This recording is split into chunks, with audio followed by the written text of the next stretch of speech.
Boa noite. Boa noite.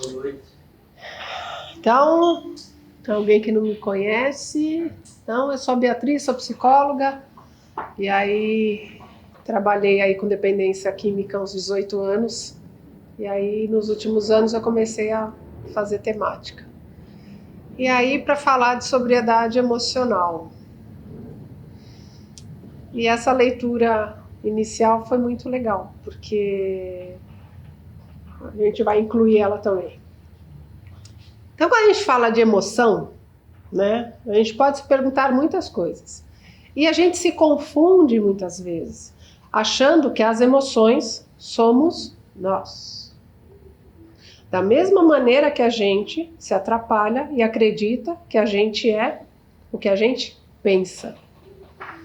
Né? A gente costuma falar, mas eu pensei, como se aquilo fosse verdade. Não é verdade nem os pensamentos e nem as emoções. E aí, né, tem muita gente que fala assim, uau, e aí eu sou o quê então? Se eu não sou esses pensamentos que eu tenho sobre a vida, sobre mim, sobre... se eu não sou essas coisas que eu sinto, o que eu sou? E aí, a proposta, né, a própria proposta dos 12 passos sinaliza isso. Que você não é seus pensamentos, nem as suas emoções. Porque se você está conectado com seus pensamentos e com as suas emoções, você tem serenidade? O que é que tira a serenidade? O que impede a gente de chegar num estado de serenidade? As coisas que eu penso e as coisas que eu sinto. Não são os outros, né? Porque muito de prontidão a nossa cabeça vai dizer o quê? Não, são as outras pessoas que me tiram do sério.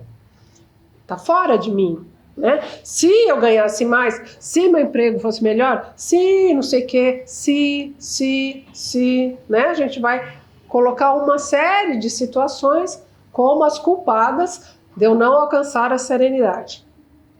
Mas, né? Então vamos voltar nesse desenho aí, nesse desenho do que é ser alguém. Então a gente nasce. A gente não tem a mente cheia de informações, né? Uma criança pequena, até 1 ano, até começar a falar, ela não tem esse banco de dados que eu chamo, na mente. E o coração bate, né? Ela dorme, acorda, ri, chora. Ela funciona. Então, a gente não... Obrigada. A gente não precisa desse volume de informações para estar vivo. A gente precisa para se relacionar, fazer as coisas, saber ir, voltar, chegar, saber minimamente o nome das coisas do mundo. Mas esse processo do pensar, ele é um exagero. A gente não precisa usar tanto o pensar como a gente usa. Então a gente vai crescendo e vai armazenando. Me ensinam isso é certo, isso é errado, isso é bom, isso é ruim, isso eu gosto, isso eu não gosto. E muito do que a gente gosta, até das coisas que a gente gosta e não gosta, tem muito a ver com a nossa família. Tem a ver com a nossa cultura. Nossa família vem da onde? Morava onde? Né? Igual ele estava falando, morava num sítio. Então, toda a alimentação, todo o jeito, a maneira de lidar com as coisas, de guardar as coisas, de arrumar as coisas, vai sendo diferente para cada família, para cada pessoa, para cada cultura. E muito isso determina o que a gente gosta e o que a gente não gosta. Eu sempre brinco que se a gente nascesse na China, a gente ia estar comendo cachorro. Eu não ia estar, ia. Por quê? Porque você nasceu, você ia aprender que comer cachorro é bom. E você ia comer automaticamente. Do mesmo jeito que aqui a gente come vaca, e você vai para a Índia e lá não come vaca. Então não tem verdade absoluta, tudo é relativo à cultura. Então aonde a gente nasceu vai proporcionar para a gente uma série de informações dentro da cabeça da gente, e a gente agarra tudo isso e diz, eu sou assim. Não, não é. É só um banco de dados cheio de informações. E aí eu sempre uso a história da barata. Né? A gente tem medo ou tem nojo? Muitos homens. E aí a gente vai partir da mentira que todo homem é valente e não tem medo de barata. E que não é verdade, né? Mas se você nasceu numa família onde todo mundo entrava em pânico com uma barata, você vai registrar dentro da tua mente que barata é um bicho assustador. Você também vai ter medo. E o medo é natural? Não. O medo é aprendido. E aí você cresce e fica repetindo aquilo ali que você aprendeu. Você tem medo, você tem medo, você tem medo. E é lógico, dá para desprogramar e deixar de ter medo. E dá para desprogramar e deixar de gostar de coisas, passar a gostar de outras. Por quê? Porque tudo é aprendido. Então, a emoção relacionada à barata não é verdadeira. Não é, eu tenho medo de barata, eu tenho nojo de barata, Não é verdade, a pessoa ela aprendeu a ter essa reação emocional. E aí, se a gente for olhar, seguindo esse raciocínio, todas emoções não são verdadeiras, são todas programadas, são todas aprendidas. Aí a gente se agarra numa emoção e briga, e vai, e carrega a vida inteira, é mágoa, é ressentimento, é raiva. Pra quê? Não é verdade. Então, quando a gente pega uma proposta como a dos 12 passos, ela está sugerindo que a gente desmonte essa programação. O quarto passo é só para a gente reconhecer a nossa programação e jogar fora. Como é que eu funciono? Como é que eu funciono? O que eu fico repetindo? Que traços são esses que eu tenho em mim, mente, em mim, pensamento, que eu fico repetindo, que me provoca dano, que me faz mal, que me prejudica, que prejudica os outros. É tudo aprendido. Aí você pode falar assim, não, mas ninguém me ensinou a fazer determinada coisa. Aquilo, o fato não, mas como você chegou a ter esse comportamento, sim. A gente é uma somatória do que a gente viveu. A mente é uma somatória do que a gente viveu. Toda emoção vem antes um pensamento. Para cada emoção, um pensamento. Então, se a gente pensa na raiva, que é uma emoção difícil de lidar. O que é raiva? Raiva é sempre quando as coisas não saíram da maneira que eu queria. Eu tenho raiva de fulano faz sempre daquele jeito. Eu tenho raiva de não sei o quê. Olha de novo, o que é raiva? Raiva é sempre uma reação quando alguém não faz alguma coisa que eu queria. Não é verdade? Raiva não brota do nada. A raiva sempre vem depois que você pensa algo de alguém, de uma situação, de uma coisa que não aconteceu. E aí vem raiva. Mágoa. O que é a mágoa? É a mesma coisa. Mágoa é uma emoção que a gente sente porque a gente esperava outra coisa. Fulano me magoou. O que ele fez? Falou grosso comigo, não me cumprimentou, não me deu presente no aniversário. Então, assim, o que é isso? A pessoa se magoa porque a atitude que o outro pôde ter não me agradou. Eu estava esperando outra coisa. Né? Eu estava esperando um presente de Natal. E me deram um presentinho. Fiquei magoada. Não é assim que a gente funciona? Então, essas emoções são todas resultado do pensar. Aí a gente faz um corte e pensa o seguinte, e os sentimentos? E o amor, a consideração, a compaixão, gratidão, a gente tem sentimentos. Esses são de outro departamento. Esses, sim, saem naturalmente. Por quê? Porque eles acontecem não na mente que pensa, eles acontecem na consciência. Então, é outro lugar. Quando a gente fala da nossa mente tagarela, que fica aí o dia inteiro, piriri, piriri, piriri, piriri, conversando, e a gente responde, concorda, discorda, a mente vai provocar as emoções.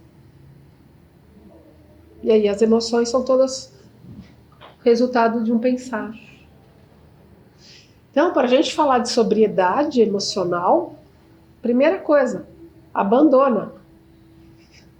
É sempre, né, quando eu estava falando na leitura, é aplicar os passos no dia a dia. É primeiro, segundo, terceiro passo. Pega o que você pensa, aceita o que você pensa, reconhece que tem um outro lugar né? Poder superior entrega.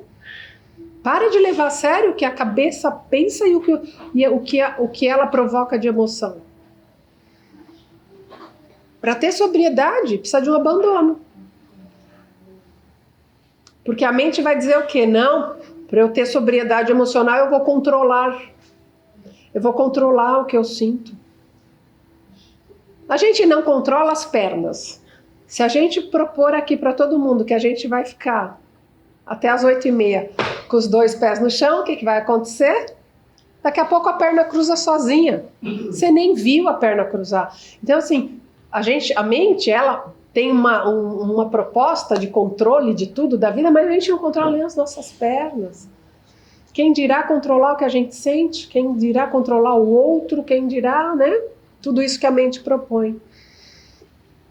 Então, essa observação do pensamento é importante. Esse para de achar que a gente é o que a gente pensa. Porque se a gente nascesse na China, a gente ia comer cachorro. E o teu cachorro lá de casa, fofinho, filhinho da mamãe. A gente não chama os cachorros assim. Eu chego em casa e falo, ai, vem falar com a mamãe. Né? A nossa cultura condiciona a gente dessa forma. Então, tudo isso que a gente pensa, porque devia, e aquela história que eu falo, ó, devia, podia, e se, será, então, por quê? Começou, mas nem termina esse pensamento, não serve para nada. Porque quando a gente está podia, devia, para si mesmo ou para o outro, me diga, quem já conseguiu voltar no tempo? E refazer, podia, devia. Quem conseguiu? Ninguém consegue. Mas se a gente olhar, a mente fala isso pra gente todo dia. Todo dia vem um pensamentinho do, ai, podia ser melhor. Ai, podia ter feito melhor. Ai, o outro podia não sei o quê. O outro podia ter lembrado, podia ter visto, podia. A mente, ela nunca trabalha no agora. Então ela sempre trabalha pro futuro, passado. Então fica esse volume de coisas rodando aqui na mente e a gente achando que isso é a gente.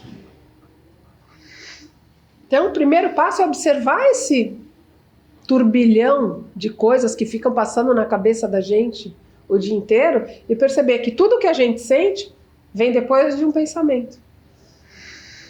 Lógico que tem alguns pensamentos que não estão na clareza da nossa consciência, da nossa percepção, e a gente só se dá conta de uma emoção, a gente só se dá conta de um sentimento, a gente só se dá conta de uma raiva, de uma angústia, né? E a gente não sabe nem de onde vem.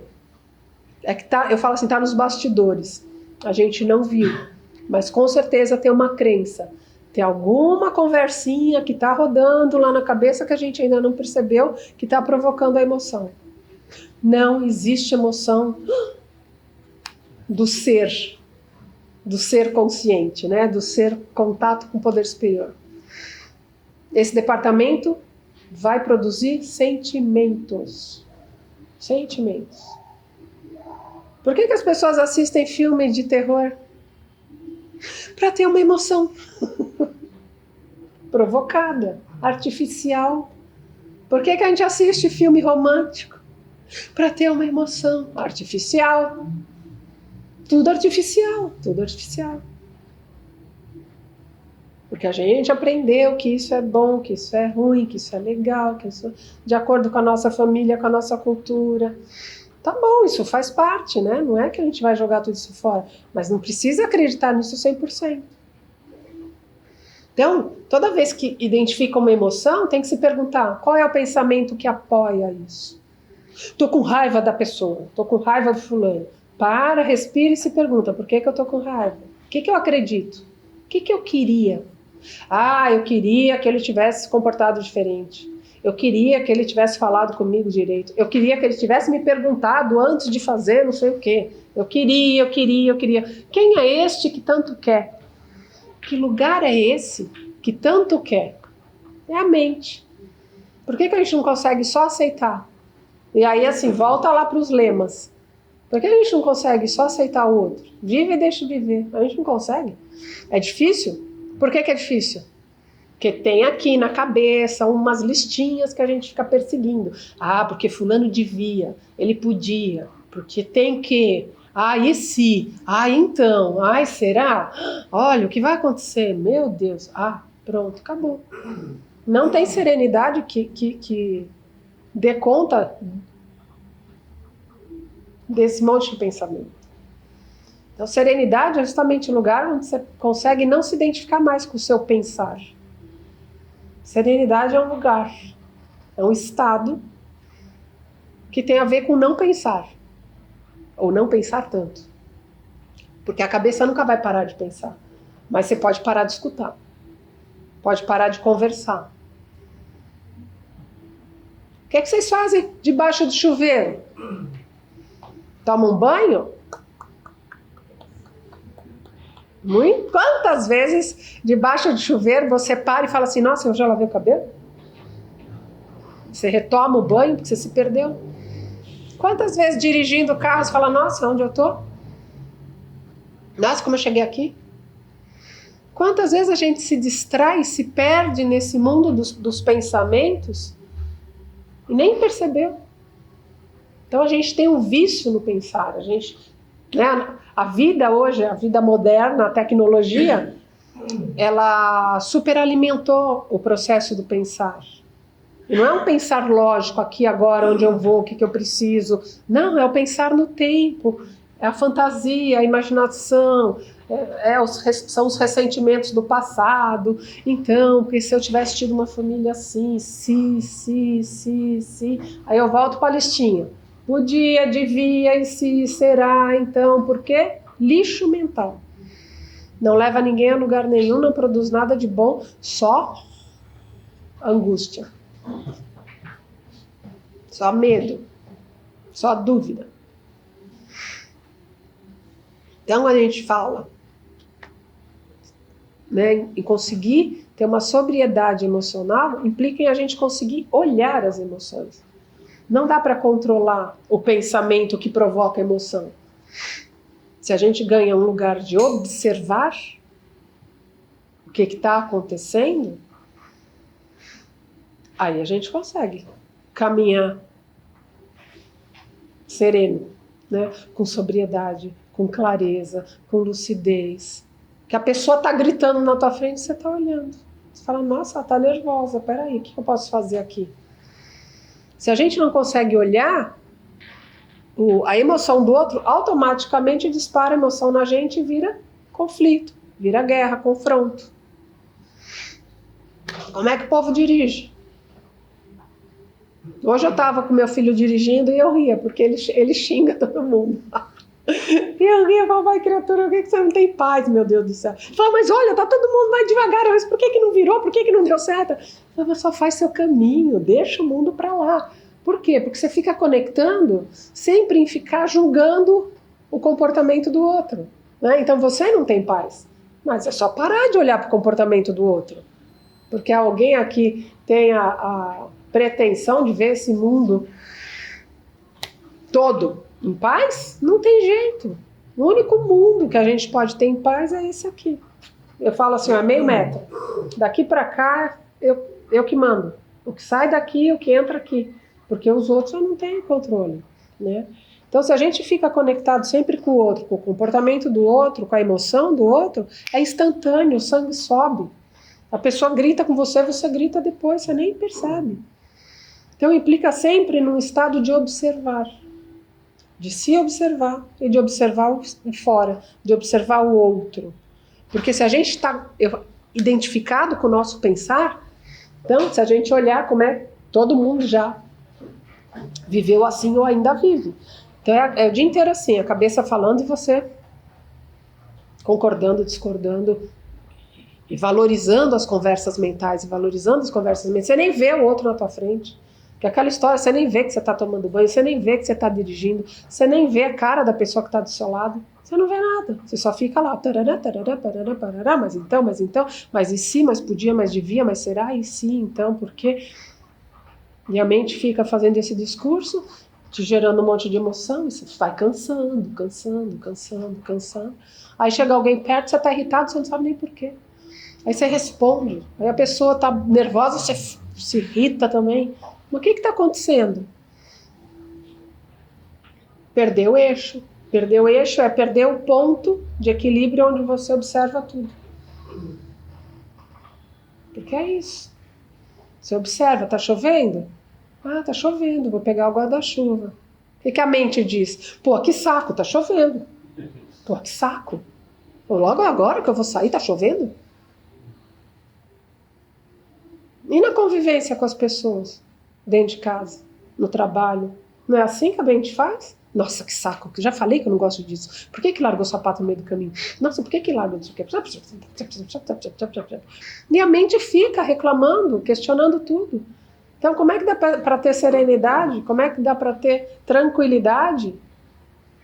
Volta lá para o primeiro passo. Admite a impotência perante o outro. Não posso fazer nada com o outro. O outro é o outro e eu sou eu. O que eu faço por mim agora? E é sempre um agora. Não tem depois. Não tem segunda-feira eu começo a dieta, semana que vem. Não tem, é agora. Agora. O que eu vou fazer agora comigo? Porque é o único lugar que a gente consegue agir. A ação, ela é sempre no agora. E a mente é sempre depois.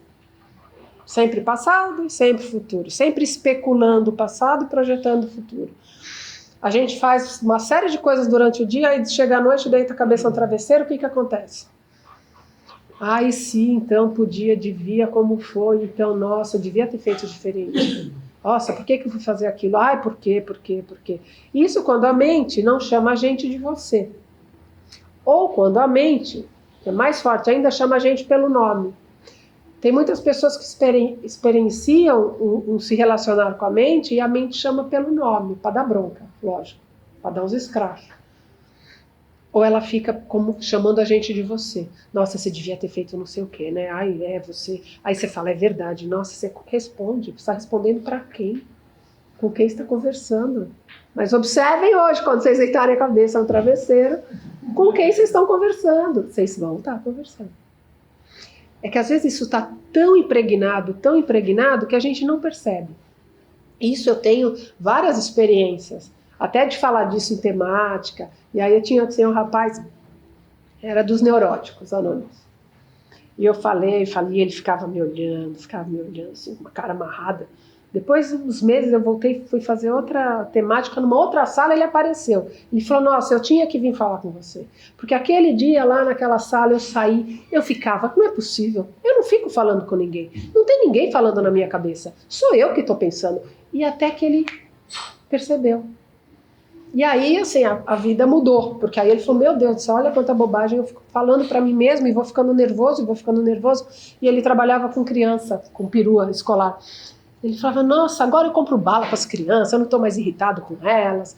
E tudo porque ele percebeu o quanto a mente dele ficava potencializando, reclamando e falando que saco, essas crianças podiam ficar quietas, porque não sei o quê, por quê. E aquilo ia atormentando ele.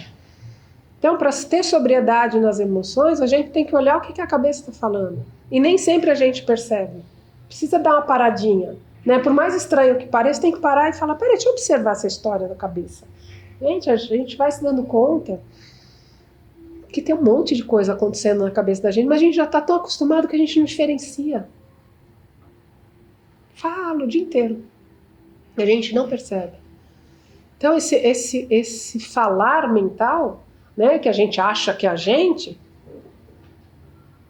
é só um banco de dados de tudo que você escutou na tua vida inteira que fica ecoando. É um gravador, ele repete todo dia a mesma coisa. Ele sempre vai dizer para você que você não é bom, que você não fez o suficiente, que isso, que aquilo. Vai sempre te comparar com alguém. Essa semana eu estava atendendo uma moça que ela está com crise de pânico e ela sempre se comparou. A segunda crise que ela tem, ela voltou para acertar essa crise de pânico dela. E ela se compara demais. E aí eu estava falando para ela assim, sabe que tem gente, né, que o nível de comparação é tão grande que a pessoa não percebe, mas assim, a pessoa para o carro no farol e ela olha para os carros do lado para ver se o carro do lado é melhor ou pior. Entra na garagem do prédio e fica de olho nos vizinhos, né, porque assim... o povo tá trocando de carro, eu não, pô, tô pobre, tô mal, tô ruim, né? Aí ela ficou olhando, ela falou assim, eu faço isso. Eu falei, eu sabia que ela fazia isso, né? Porque é bem o tipo, eu conheço ela faz muito tempo. E aí ela, eu faço isso. Eu falei, você e muitos milhões de pessoas fazem isso. E fazem sem perceber. Né? Então é a comparação com o carro, a comparação onde trabalha, a comparação onde mora, a roupa que veste, a não sei o quê, se tá gorda, se tá magra, se tá isso, se tá aquilo, o marido que tem, os filhos que tem, se o filho da outra tá estudando, se meu filho não tá estudando. A mente faz isso naturalmente. E aí com o potencial do mundo consumista aí piorou. E a gente fica se sentindo mal muitas vezes e não sabe nem de onde. Olha o que a mente fica falando. Ela tá falando um monte de bobagens, tá te comparando. E não existe comparação. Cada ser humano é único. Não tem como comparar a vida de uma pessoa à vida da outra. Só que a gente faz isso. Com a gente, e muitas vezes com o outro, e muitas vezes na educação. Usa alguém de exemplo. Mas olha os filhos da fulana, olha os seus primos, olha não sei quem, olha o vizinho. Isso não é legal. Porque não é como exemplo. Tem a diferença da admiração para a inveja. É tão sutil. É a mesma coisa, só que cada uma acontece num lugar. Então a inveja acontece na mente, pequena. Então a mente, ela vê que o outro conseguiu, como ela não conseguiu, ela quer destruir o outro. Então ela fala mal do outro, porque o outro conseguiu o que tem. A admiração é da consciência. Então a consciência, se a pessoa está mais conectada com a consciência, ela vai ter admiração. Ela vai falar, olha só, o outro conseguiu, como que ele conseguiu? Puxa vida, eu vou perguntar para ele porque eu vou tentar também. Eu quero aprender isso. Isso é consciência. A mente, esse banco de dados cheio de bobagem, a mente não é capaz de ter um gesto na direção nenhuma. Por quê? Egoísmo vem do quê? Vem do ego. O ego o quê? Vocês querem que o ego seja generoso? Que o ego tenha compaixão? O ego não vai ter nada disso. O ego vai ser mesquinho, chato, reclamão, invejoso. Então a gente tem que fazer essa passagem. Aonde a gente está pondo a atenção? Eu estou pondo a atenção no barulho da minha cabeça ou num lugar mais silencioso, que só constata? Né? Porque a diferença da consciência e do ego, básica, é que o ego julga, o ego interpreta e a consciência constata. A consciência vai dizer, fulano matou. Pronto. O ego vai dizer o quê? Nossa, fulano matou, mas eu não mataria, não. Vai contar historinha. A consciência, ela só constata. Ela fala, olha, a outra pessoa não está bem. Ai, olha, fulano errou de novo. Nossa, fulano está com dificuldade. Isso é consciência. O ego fala o quê? Nossa, tá vendo? Olha o outro. Também, né? Fazer o quê? Por quê? E sim, então, podia, devia. E vem com essa falação toda. Então, o tempo inteiro a gente pode funcionar em uma dessas duas maneiras. Então, ou pelo ego, que fala, palpita, julga, parara, ou por esse outro lugar, que é mais silencioso, que só constata e não julga, que só vê. Isso é consciência, isso é poder superior. Porque poder superior, enquanto a gente achar e a gente lidar com o poder superior que está fora da gente, a gente não sai do lugar. Poder superior não está fora. Poder superior está dentro. É um lugar dentro. É o lugar da consciência. É esse lugar que olha a vida. Só olha a vida. Só aceita. Aceita. Não julga, né? Então, toda essa, vamos dizer assim, essa estrutura da mente, ela vai ter esse desenho. Se a gente fica identificado com a mente do ego, a gente vai ter um monte de emoção, passando pela gente, e a gente fica sofrendo. Se a gente consegue seguir os passos, cai nesse lugar serenidade, cai nesse lugar consciência, e não tem mais sofrimento. Você vai sereno. As emoções não te tomam. Aí você é capaz de ter sentimentos que independem de qualquer ser humano. Né? Por quê? Porque é de dentro para fora. É espontâneo, a gente já tem tudo isso. Nascemos perfeitos. Mas o mundo diz que não, que a gente podia ser mais isso, podia ser mais assim, mais assado, porque se eu fosse mais alto, porque se eu fosse mais baixo, porque se eu fosse... Né? A mente é quem vai questionar. Mas se a gente tira a mente, somos perfeitos. Tá tudo certo. O problema é para onde a gente olha. Então a gente passa a vida olhando para a mente, tentando arrumar a mente. A mente não tem conserto, gente. Deixa para lá. Olha de novo, olha de novo. Só observa a vida, só observa, só observa. E aí a gente acha a serenidade. Se a gente quer fazer da nossa maneira, do nosso jeito, né? Que jeito, que maneira é? É o jeito e a maneira que a mente diz. Ah, devia, ah, podia, ah, eu quero, ah, então, ah, e se. E é essa falação que vai provocar emoção, que vai deixar a vida ruim. Então, sobriedade emocional é um lugar que as emoções passam, mas elas não tomam. Né? Você pode acordar e falar, hoje eu estou meio de baixo astral, não tem problema. Nossa, hoje eu estou irritado, ok? Nossa, deu uma raiva aqui. Deu uma raiva aqui. Não é eu estou com raiva. Né?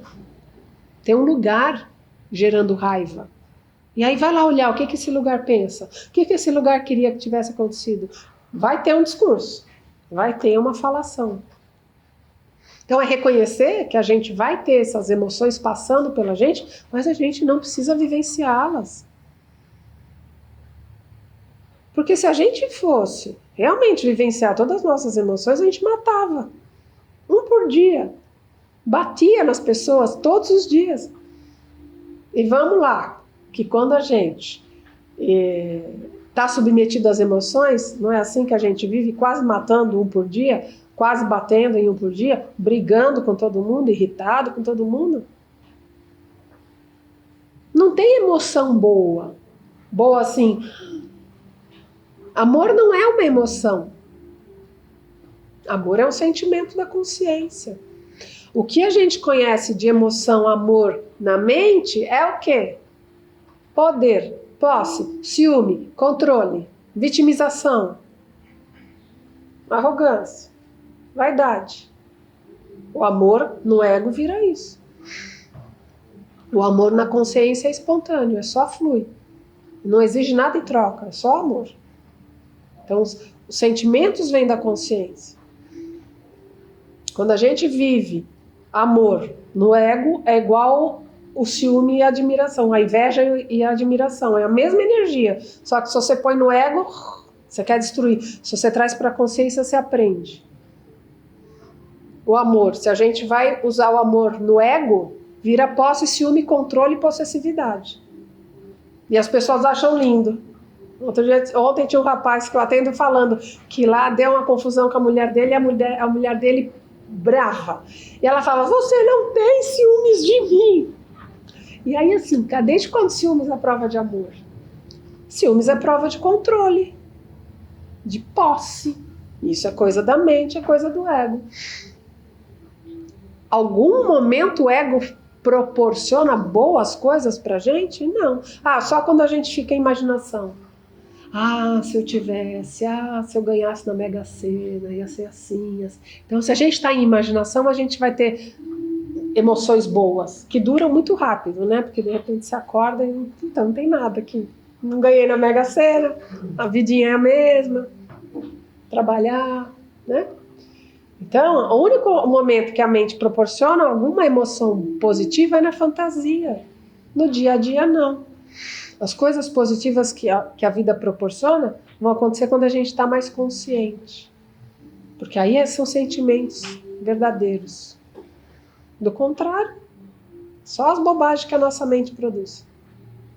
Porque ela só sabe produzir bobagens. Infelizmente.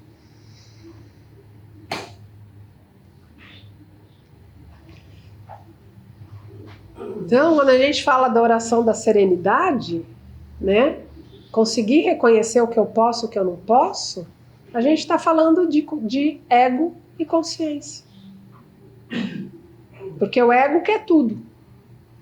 Para ele nada satisfaz. Sempre podia ser melhor, sempre podia ter mais uma coisinha, sempre ele questiona, especula, questiona, especula. O único lugar que aceita é a consciência. E aí a gente fica pulando de um galho para o outro o dia inteiro.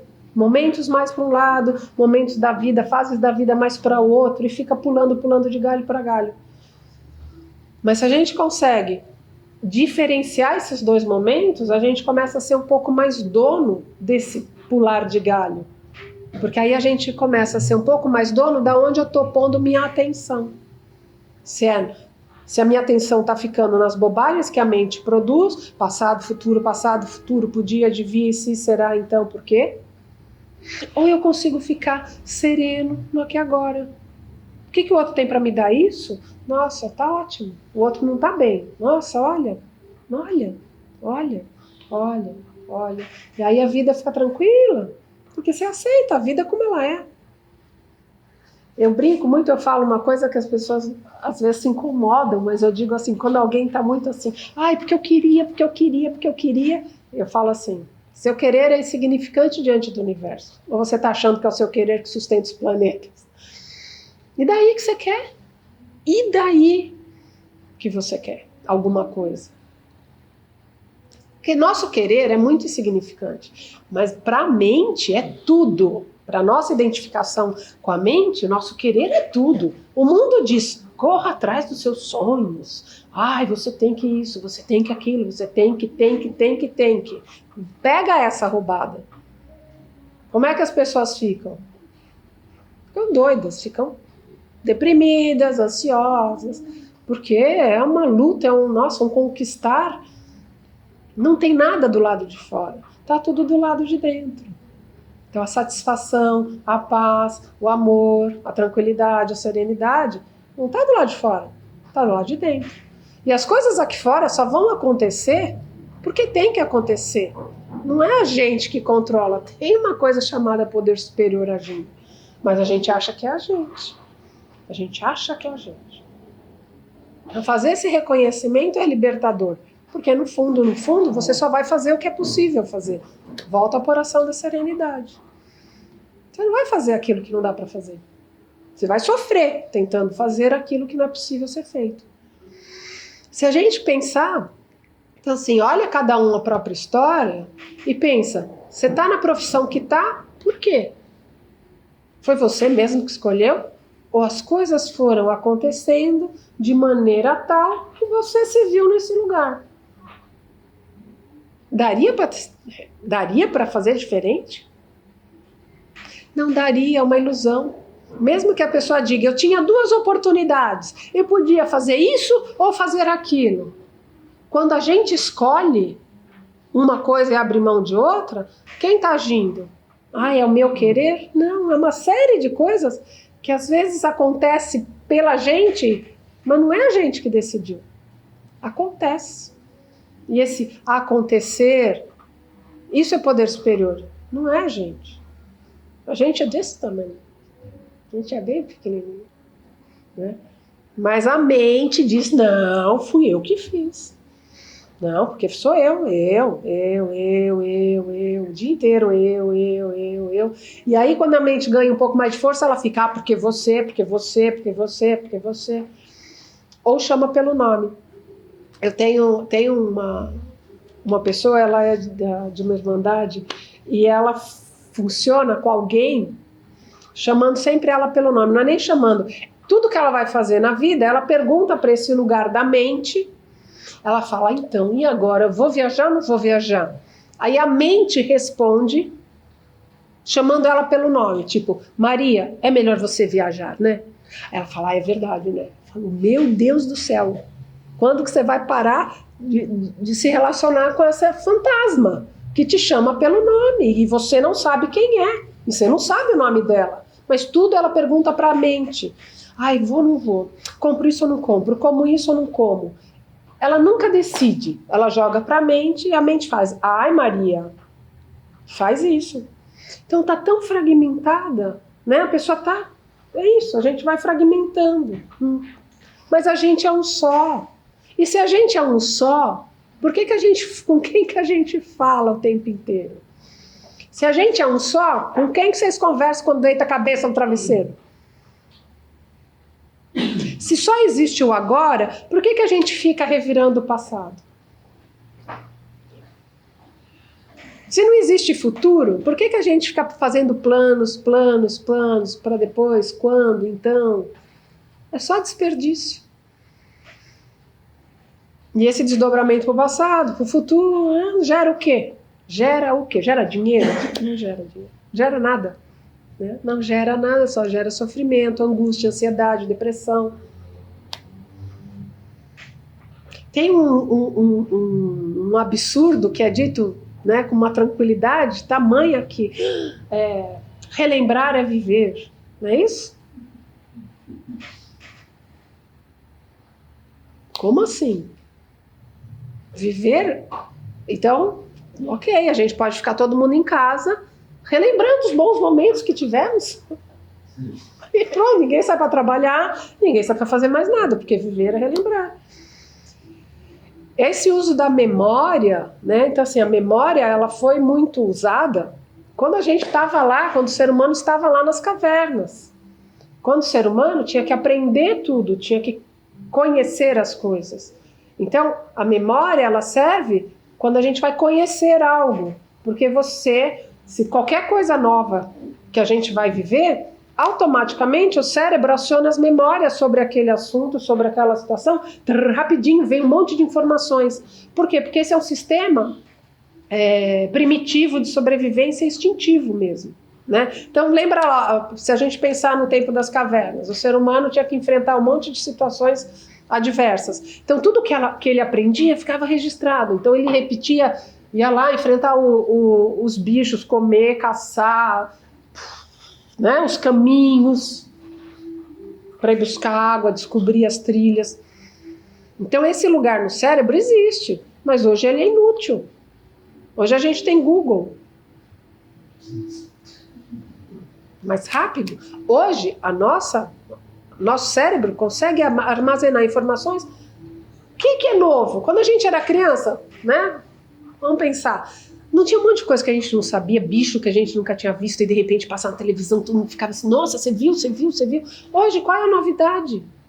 Que novidade tem pra gente? Nada, a gente já consegue absorver tudo que tem. Quase tudo a gente já tem registrado, né? Então, a memória é um departamento inútil. A gente tem que usar muito pouco da memória. Não tem que recorrer à memória. Não tem que passar os dias dirigindo o carro. A memória. Porque aquela vez. Porque. Seja positiva ou negativa. Fica aqui, fica agora. A vida é agora. Você está vivo. Olha outra coisa, vai olhar outra coisa. Olha o caminho, muda o caminho, faz outro caminho para trabalhar. A gente tem um conceito dentro desse da memória do passado que é vou voltar para casa. Eu vou voltar para casa agora? Eu vou voltar para o meu trabalho? Não vai voltar a lugar nenhum. A gente não volta. A gente está sempre indo. E se a gente descobre isso, que a gente está sempre indo, a gente pode chegar todo dia na nossa casa e olhar como se fosse a primeira vez. A gente pode chegar todo dia no trabalho e olhar as pessoas como se fosse a primeira vez. E olhar. A gente não olha, a gente pensa. Faz tudo automático. Pensa, faz tudo automático. Então a gente diz, estou voltando para o conhecido, então eu não preciso de nenhum esforço, eu já sei o que tem lá. Eu já sei como é que é lá. E aí a gente vai murchando e cada vez fica mais preso dentro da mente, que repete, fica no vício mental e no vício das emoções. E aí a gente fica reproduzindo, a vida fica pesada, um saco viver assim. Não tem nada novo, não tem nada diferente. A gente não olha para as pessoas, a gente sequer se olha. Eu sou assim mesmo.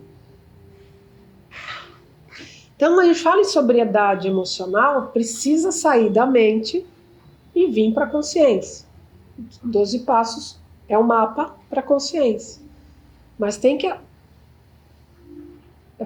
verificar, né, que poder superior está dentro da gente, não está fora. Não é um lugar para se alcançar. Porque a mente diz que a gente é um monte de porcaria, porque tudo eu podia ter feito melhor, tudo eu podia ganhar mais, eu podia isso, eu podia aquilo, eu devia. E aí a gente vai armazenando, fica assim um bolo de coisa ruim em cima da gente. E aí poder superior é uma coisa muito longe, que nossa, eu nem sei se um dia eu vou chegar lá. Gente, poder superior está dentro da gente. Se a gente parar de acreditar no que a mente diz de ruim da gente, a gente começa a reconhecer que tem uma coisa muito boa dentro da gente. A grande prova disso é chega alguém conhecido, vem relatar uma história que está passando uma dificuldade porque fez determinada coisa e está assim, está assado. O que a gente faz? Nossa, calma, não. A gente acolhe, a gente tem compreensão, a gente não culpa a pessoa, a gente acolhe, né? E cuida, e vai, é amigo. Aí passa um tempo, a gente passa pela mesma situação que a pessoa passou. Como que a gente se trata? A gente se trata igual como a gente tratou a pessoa? A gente tem consideração com a gente, como a gente teve com a pessoa que passou por uma dificuldade?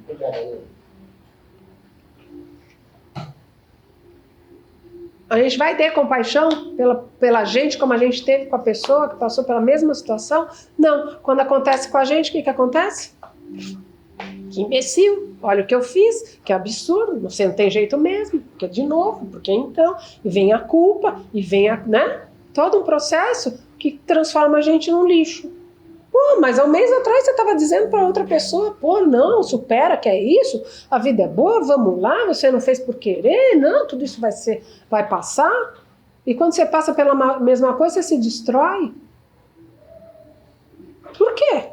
Por quê? Por que o outro merece e eu não? Por que eu sou capaz de tratar bem o outro e não sou capaz de tratar bem a mim mesmo? Porque quando eu vou relacionar comigo, eu não uso minha consciência, eu não vejo, eu uso a mente. Porque eu estou acostumada a lidar com quem? Quando eu estou sozinha, quando não estou falando com quem, eu estou aonde? Onde que a gente fica? Quando está tomando banho, quando está dirigindo, quando está lá sentado no ônibus, onde a gente está? Na mente. E a mente tem compaixão? E a mente tem amor? E a mente tem respeito? Não. Então a gente precisa aprender a usar esse ver o outro, que a gente é capaz de mobilizar consciência, amor, consideração, respeito, com a gente mesmo. Por que tem lá, como é que é a história que existe, tem o triângulo da recuperação? Quem lembra para mim os 3 itens? Qual que é o primeiro? Unidade, serviço. Por que o serviço é tão importante? Porque ao se propor a fazer algum serviço, a gente sai da mente, a gente sai do ego e a gente tem que ir para fora. A gente tem que usar a nossa consciência. Não é o que eu quero, é o que tem que ser feito. Por que toda vez que abre a reunião, as pessoas não falam o que querem? Tem que falar o que está previsto. Que é para sair da mente. Porque senão cada mente fala um monte de bobagem. Fala do jeito que quer. Então, esse sistema todo, né, ajuda a vir para a consciência. Mas a gente tem que usar isso para a gente também. Então, olhar para a gente com consciência. Para de acreditar no que a mente diz. Que você devia, podia, se será então, porque olha que porcaria de vida que você tem, porque se tivesse, porque você fez isso, porque você fez aquilo. Culpa, ressentimento, mágoa. Tira isso, o que sobra? Não sobra a mesma coisa que você é capaz de ver no outro? Não sobra a mesma coisa boa que você é capaz de identificar no outro? Com certeza. Então, sobriedade emocional implica, basicamente, em abandonar isso que a mente fala pra gente o tempo inteiro. Porque se você não acreditar no que tua mente fala, o que fica? O que sobra? Sobra consciência. Sobra essa coisa boa que você é capaz de ver nos outros, mas não consegue ver em si. Porque quando você se relaciona consigo mesmo, você não usa consciência, você usa a mente. E a mente é o quê? A mente é uma coisinha pequenininha que fica repetindo um monte de bobagens que a gente ouviu a vida inteira. Passado, futuro. Então eu sempre digo, gente, grava. Podia, devia, e se, será, então por quê? Começou um pensamento com essas palavrinhas, para. Respira. Nada do que vem depois presta. Porque ninguém podia nada, ninguém devia nada. E se é um lugar que não existe. A gente está agora fazendo o que a gente é capaz de fazer. A outra pessoa está agora fazendo o que ela é capaz de fazer. Ela não está aqui para agradar ninguém, nem a gente está aqui para agradar ninguém. E isso é estar em consciência. E aí, se a gente consegue se aproximar da consciência, vem a serenidade. 8h30. De nada. Obrigado. Obrigado, né? Primeira parte.